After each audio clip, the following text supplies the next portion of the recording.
Le parti du candidat. Michel Lambert, le candidat actionnaire.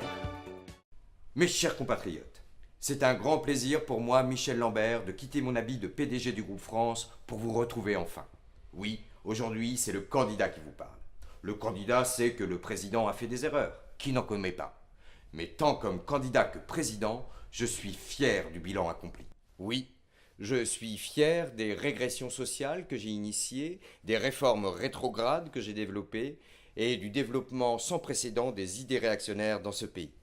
J'ai fait ce que j'ai dit, j'avais dit ce que je ferais, et je vais faire ce que je dis, je vais dire ce que je fais, et par conséquent, quand je l'aurai dit, personne ne me fera dire ce que je n'ai pas fait, ni faire ce que je n'ai pas dit. J'ai décidé d'être à nouveau candidat à ma présidence de ma République, car le capitaine n'abandonne pas le navire en pleine tempête. Oui, je ne vais pas vous mentir, la situation est grave. Moi, je dis la vérité, avec la sincérité, le courage et la modestie qui me caractérisent. J'ai changé, j'ai compris, j'ai appris. Et cette fois, je ne vous ferai pas de promesses que je ne saurais pas tenir. Et ça, je vous le dis en vous regardant dans le blanc des yeux du fond de mon cœur.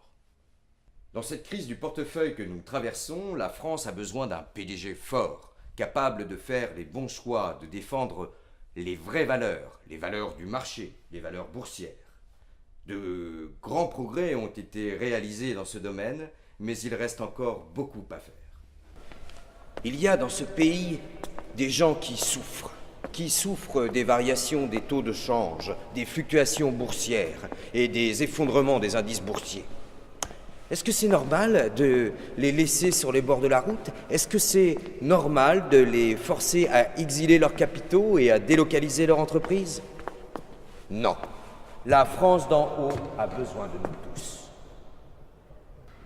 Voilà pourquoi je veux créer un véritable élan de solidarité du porte-monnaie pour que les petites pièces remplissent les gros coffres-forts. Ce plan pour élargir la bedaine des riches passe par le serrage de la ceinture des pauvres. Chômeurs, retraités, inactifs devront tous participer à cet effort national. Et il reste encore beaucoup à gratter sur le dos de l'assurance maladie, de l'assurance chômage et de l'assurance retraite. Enfin, sur le plan des valeurs, vous me connaissez. Je crois au travail plus qu'au repos, en la violence d'État plus qu'en la paix civile, en l'identité nationale plus qu'en la citoyenneté apatride, et surtout, je crois en l'argent par-dessus tout. Mes chers compatriotes, je vous invite les 22 avril et 6 mai prochains à faire un geste pour l'entreprise France en déposant dans la bourse électorale une souscription pour un bon Michel Lambert. N'oubliez pas, le 22 avril 2012, le vrai vote actionnaire, c'est le vote Michel Lambert.